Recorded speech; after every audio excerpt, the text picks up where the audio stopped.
Hey, today we're going to take a look at Stark's new CI/CD integrations and see how you can get set up with continuous monitoring for accessibility issues inside your own projects. Here I'm writing some end-to-end tests for a website with Playwright. We want to add Stark so we can start testing for accessibility issues and also get analysis and track these results over time. So the first thing we need to do is get an API key.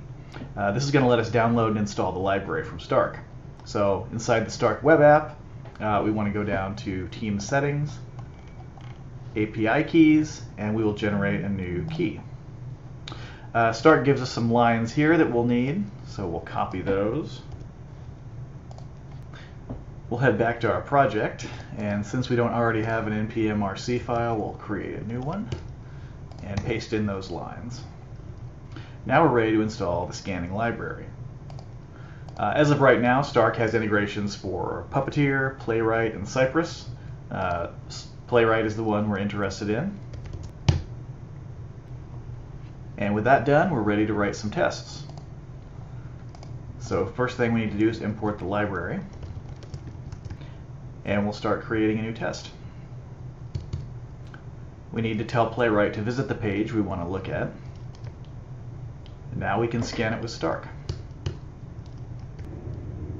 Here we'll target WCAG 2.2 and the AA conformance level. We want to assert that our page has, let's say, less than 10 accessibility issues. Okay, so let's run our test.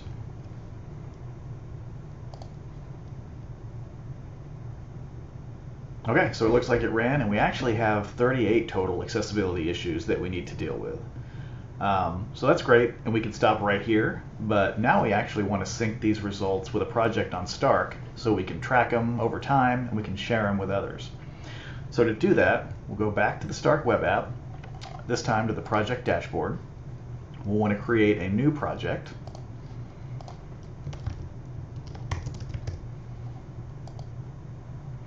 And we'll go down here to the section where we can import results from our CI/CD workflow. Let's give it a name.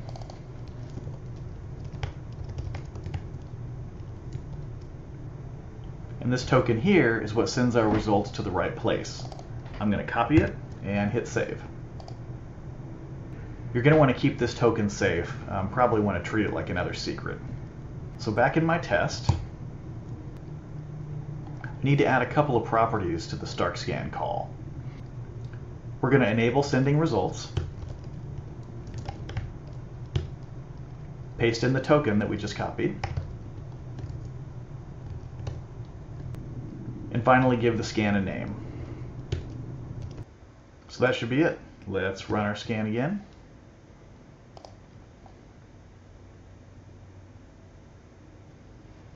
Okay, looks like it ran. Now let's hop back over to the Stark web app. And great, looks like we can see we've gotten some results. We can click in to view the report.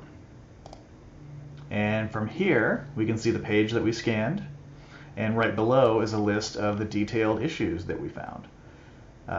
You can see on each one of these, it's got the description of the issue, where it is in the code, and even a link to make a ticket for it in your own project management system. So that's how easy it is to get started with Stark. I hope you'll set it up in your own CI/CD system. Thanks.